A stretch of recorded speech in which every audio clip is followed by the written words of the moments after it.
game that I'm most interested in. I know Ohio State, Notre Dame, fantastic game. I don't think that Notre Dame is ready. I hope I'm wrong because I'd like to watch a great game.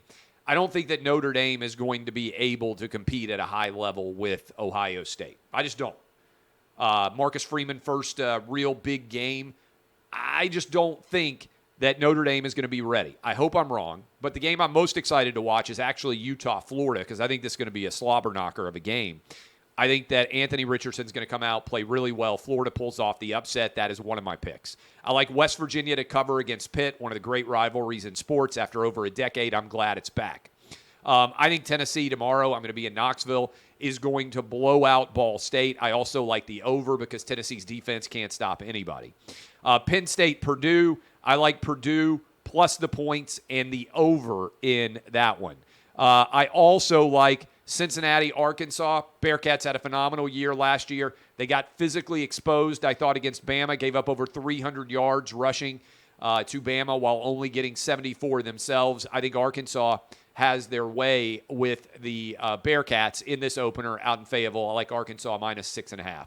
Troy, I think they keep it under 3 touchdowns against Ole Miss, cover against the Rebels. Oregon, Georgia, I'm going to go with the under here. Would you have ever believed that we were going to end up with Dan Lanning, former defensive coordinator of Georgia, traveling back in his first game as a head coach to go head-to-head against Kirby Smart? I think both guys are big-time defensive coaches.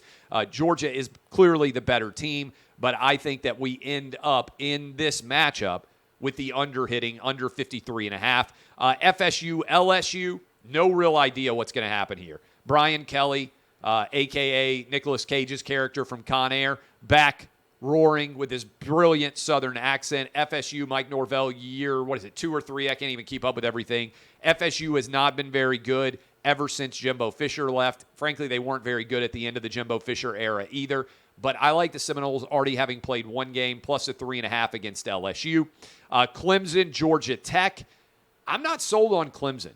Offensive coordinator gone, defensive coordinator gone. I'm not convinced that DJ Uiagalelei, whose name I probably just mispronounced, is the answer, that he's anywhere near what Trevor Lawrence or Deshaun Watson were. I think the Yellow Jackets, year 4 of their head coach, will end up in this position, and we are going to go 11-0 in this game.